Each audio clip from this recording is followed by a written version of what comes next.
Assalamualaikum warahmatullahi wabarakatuh. Halo teman-teman, jumpa lagi di Marvel Analytics TV dengan konten breaking news atau sekelebat info. Untuk konten kita kali ini diambil dari harian Bain Crypto tentang mendobrak strategi mikro. Michael Saylor baru saja membeli Bitcoin lebih dari 347 juta dolar. MicroStrategy Michael Saylor telah membeli 12.333 Bitcoin tambahan seharga 347 juta dolar menurut pengajuan SEC. Akuisisi ini membuat total kepemilikan Bitcoin perusahaan menjadi sekitar 152.333 bernilai sekitar 4,6 miliar dolar. Banyaknya pembelian Bitcoin perusahaan terlepas dari kondisi pasar menandakan komitmen berorientasi masa depan terhadap kripto.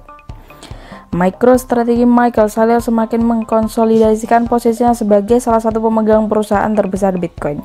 Sesuai pengajuan SEC baru-baru ini, perusahaan menambahkan 12.333 Bitcoin lagi ke dalam portofolionya, menghasilkan 347 juta dolar yang mengejutkan.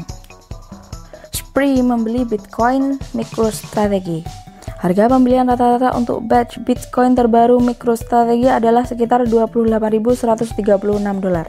Angka ini menunjukkan kemampuan perusahaan untuk memanfaatkan fluktuasi pasar untuk memaksimalkan pengembalian. Periode akuisisi terbaru berlangsung dari 29 April hingga 24 Juni, akibatnya meningkatkan total kepemilikan Bitcoin MicroStrategy menjadi sekitar 152.333, senilai 4,6 miliar dolar yang mencengangkan. Berdasarkan harga Bitcoin saat ini sekitar 30.300 dolar. Terlepas dari volatilitas pasar cryptocurrency, pembelian terbaru menggarisbawahi kepercayaan MicroStrategy yang tak tergoyahkan pada Bitcoin. Sejak investasi pertamanya di Bitcoin, MicroStrategy telah membeli Bitcoin dengan harga rata-rata sekitar 29.668 dolar, termasuk biaya dan pengeluaran, dengan total investasi keseluruhan sekitar 4,52 miliar dolar.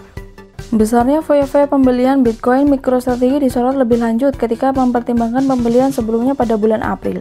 Perusahaan mengakuisisi 1.045 Bitcoin tambahan seharga 23,9 juta dolar pada saat itu. Terlepas dari kondisi pasar, dorongan perusahaan perangkat lunak perusahaan untuk membeli Bitcoin menandakan komitmen yang kuat dan berorientasi masa depan terhadap kripto.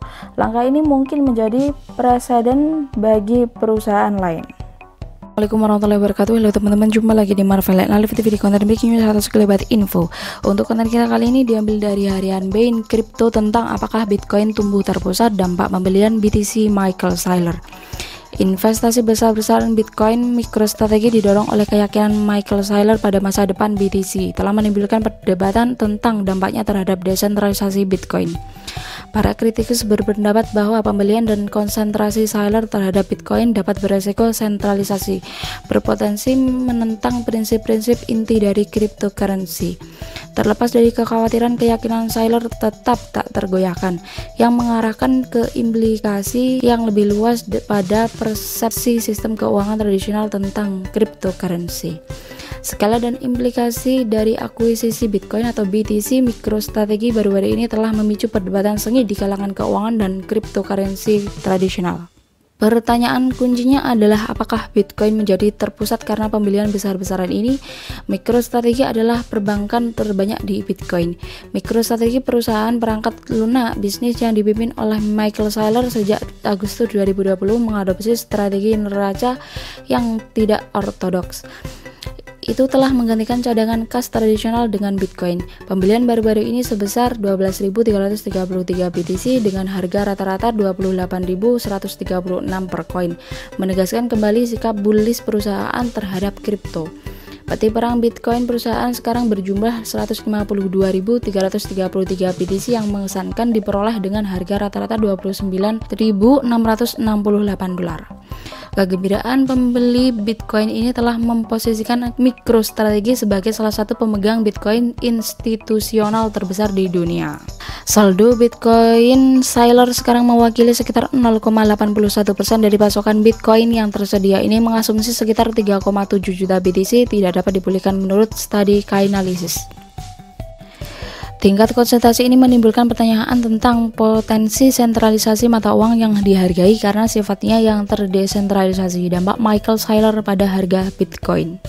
Strategi investasi Bitcoin MicroStrategy dipahami sebagai pertahanan terhadap inflasi dan penurunan nilai mata uang, tampaknya berputar di sekitar paradigma atau mata uang energi.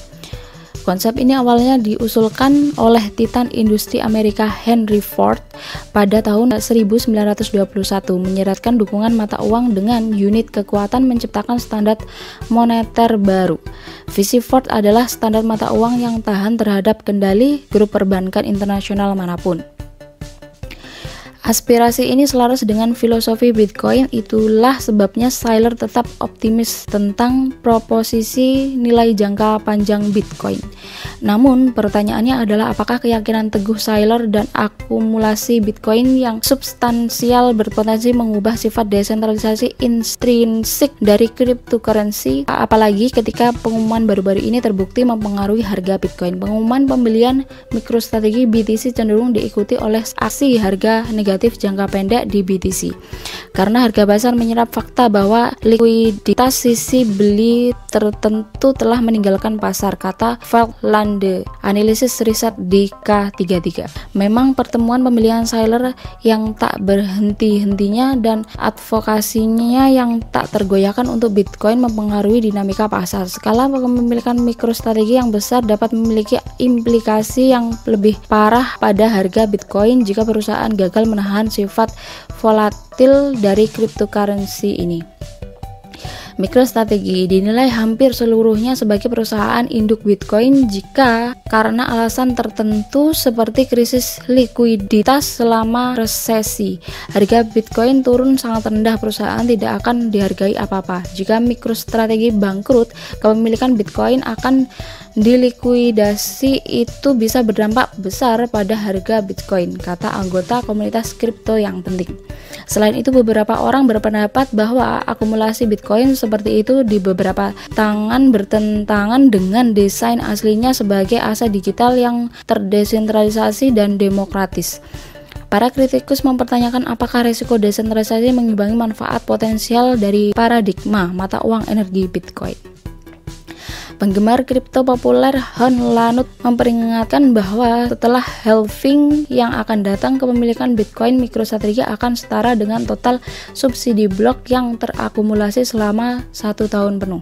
Tetapi bagi mereka yang percaya bahwa perusahaan tersebut menjadi pemegang BTC yang terlalu besar, Henry Braid, salah satu pendiri CoinMotion, menyarankan berhentilah menjual Bitcoin Anda kepada mereka. Ini adalah aset paling berharga yang pernah ada di dunia. Perlakukan itu sebagaimana semestinya. Tren yang berkembang di BTC sebagai hedge. Visi Michael Saylor tentang Bitcoin sebagai lindung nilai yang efektif terhadap inflasi semakin diterima MicroStrategy. Pembelian Bitcoin mewakili perubahan berani dalam pendekatan perusahaan tradisional terhadap cryptocurrency, sebuah langkah yang oleh beberapa yang dianggap sebagai perintis dan lainnya sebagai impulsif. Pada akhirnya, dampak pembelian besar-besaran Bitcoin Saylor pada potensi sentralisasi Bitcoin tetap menjadi topik yang diperdebatkan. Meskipun ada kekhawatiran infrastruktur desentralisasi Bitcoin tetap utuh, kepemilikan signifikan satu perusahaan tidak mengubah protokol besar yang memastikan desentralisasi Bitcoin. Sekarang, meskipun Saylor dan MicroStrategy sekarang memegang sebagian besar cryptocurrency, Bitcoin tetap terdesentralisasi sebagai fundamental. Namun karena semakin banyak perusahaan yang berpotensi mengikuti jejak MicroStrategy, wacana seputar sentralisasi Bitcoin kemungkinan akan tetap menjadi percakapan yang penting dan terus berkembang dalam pasar cryptocurrency. Dialog ini menjadi penting dalam membentuk norma peraturan, persepsi publik, dan lintasan masa depan Bitcoin. Oke, terima kasih telah mengupdate breaking news hari ini. Jangan lupa like, comment, share, dan subscribe jika kalian suka. Wassalamualaikum warahmatullahi wabarakatuh.